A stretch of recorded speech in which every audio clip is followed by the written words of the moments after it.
everybody.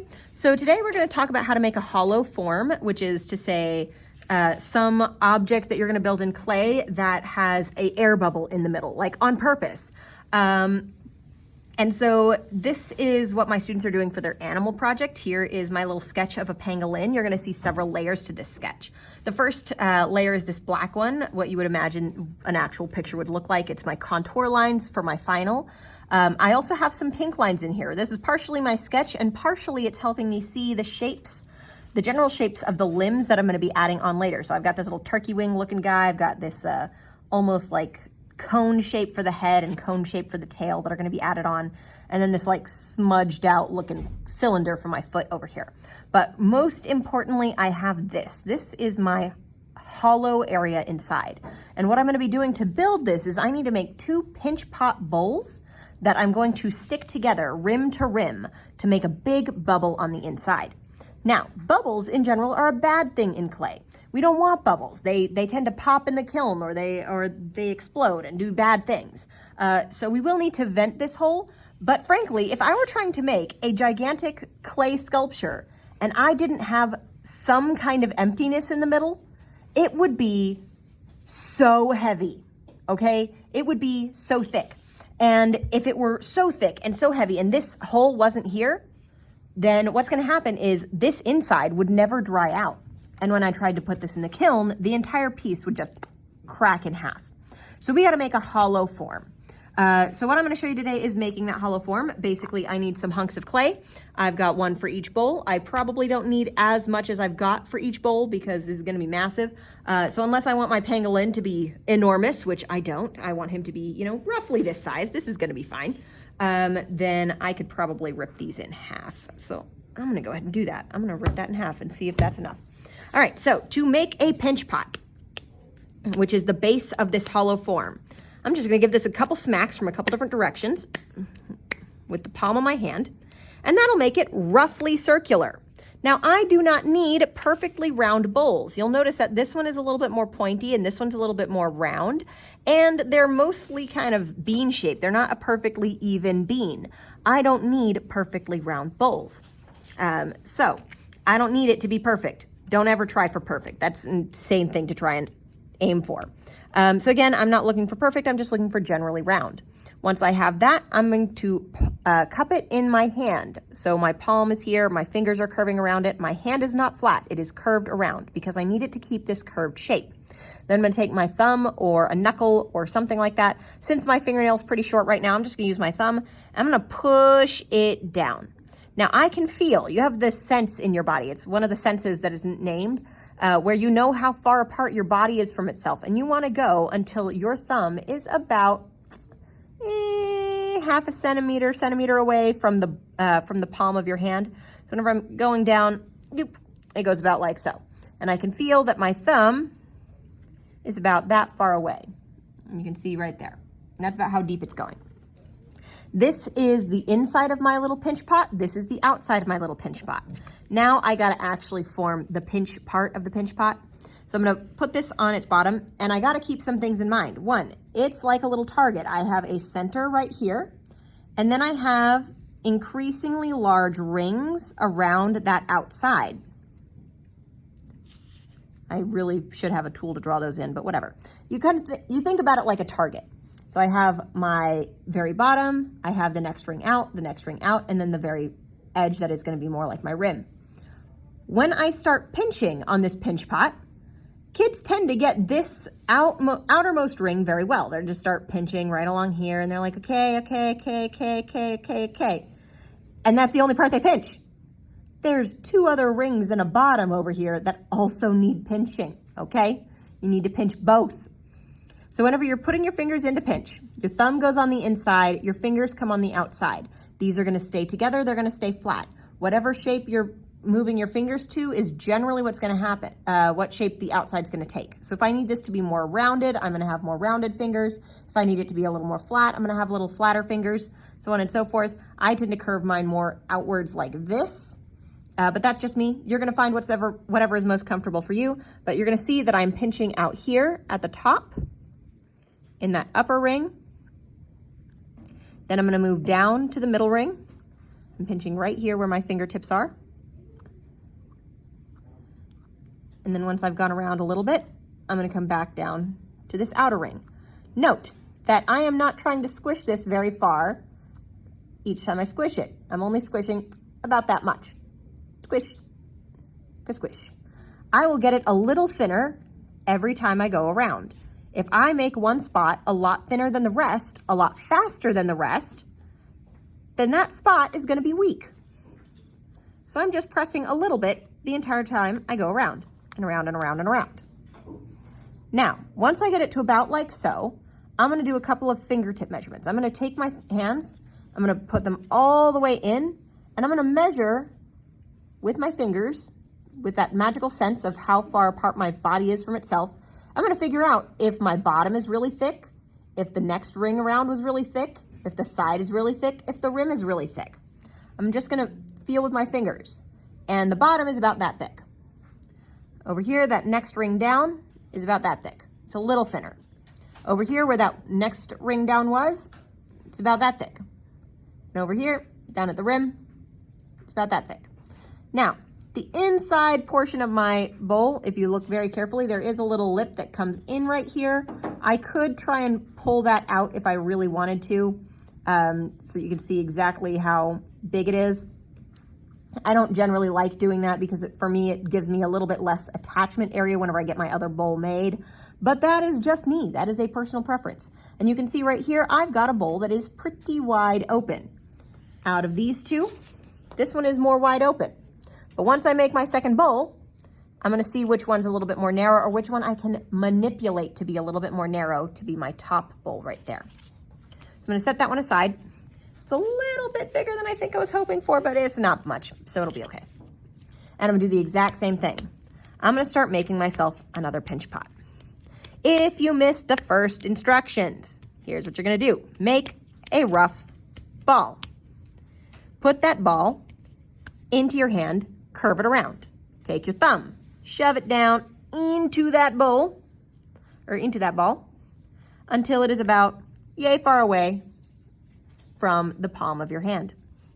Then you're going to pretend like there's 3 little target rings around here, and you're going to use your hand, claw pinching like so. Claw, not pinchy pinchy, pinchy pinchy, claw pinch.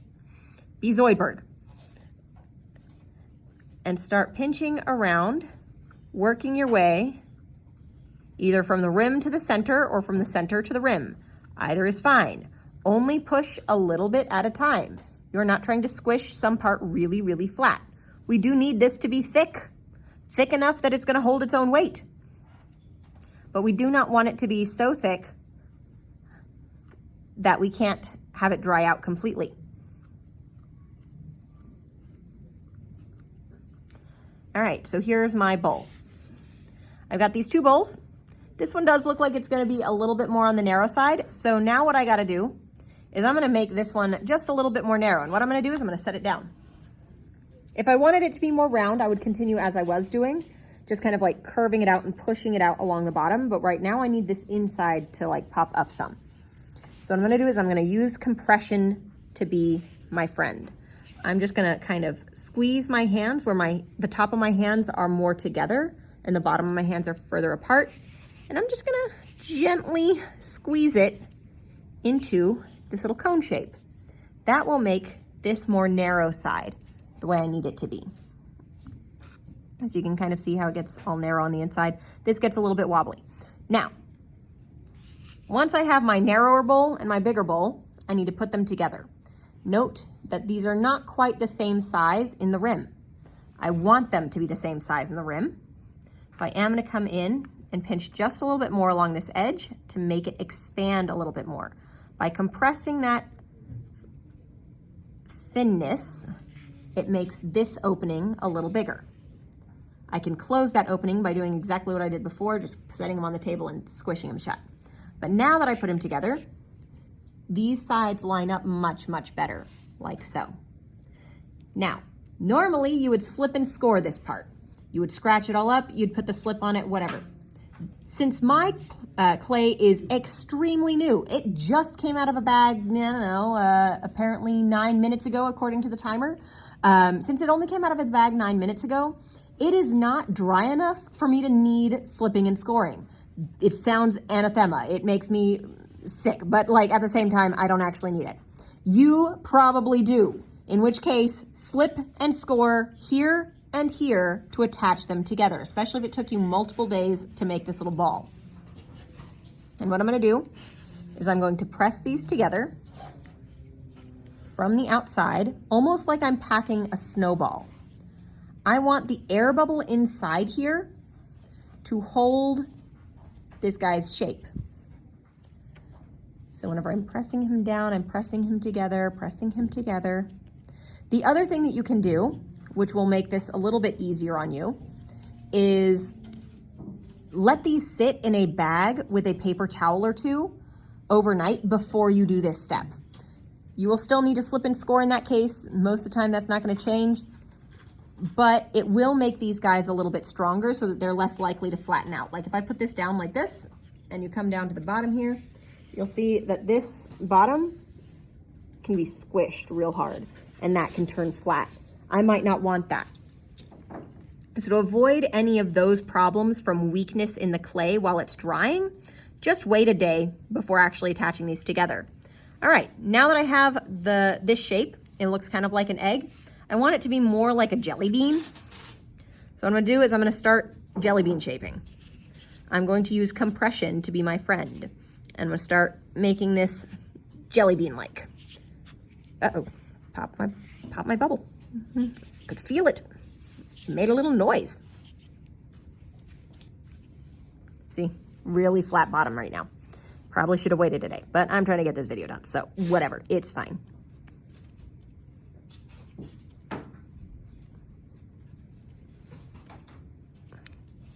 All right, I'm gonna start smearing this around.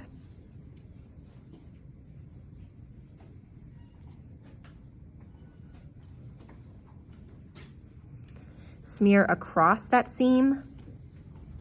Do not try and smear along that seam. Smearing along that seam will do you no good. It will just split your two bowls apart.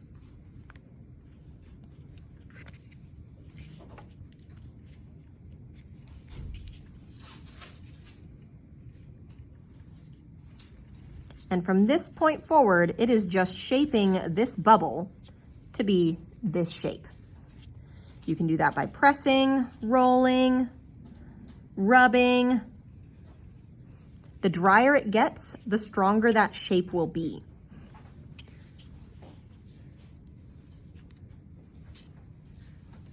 So the more I mess with it in my hands, the stronger it gets. Of course, the more I mess with it, the less likely it is to be able to morph shape a lot if you need it to. So you want to get it pretty close to the shape that you want as fast as you can, and then from there it's just rubbing out any hard corners, etc. Unless you need hard corners for whatever you're building, in which case, do what you need to do. But I do not need hard corners, I need a jelly bean. I should always be able to feel the resistance of the air in here. If I cannot feel that resistance, then something has popped, and that's not good. If you do pop your balloon, this little hollow form has popped, then you might need to wedge your clay, that is squish it in constructive squishing in order to make this work again, because this big air bubble can put air into your clay in a way that will cause the clay to pop apart in the kiln later.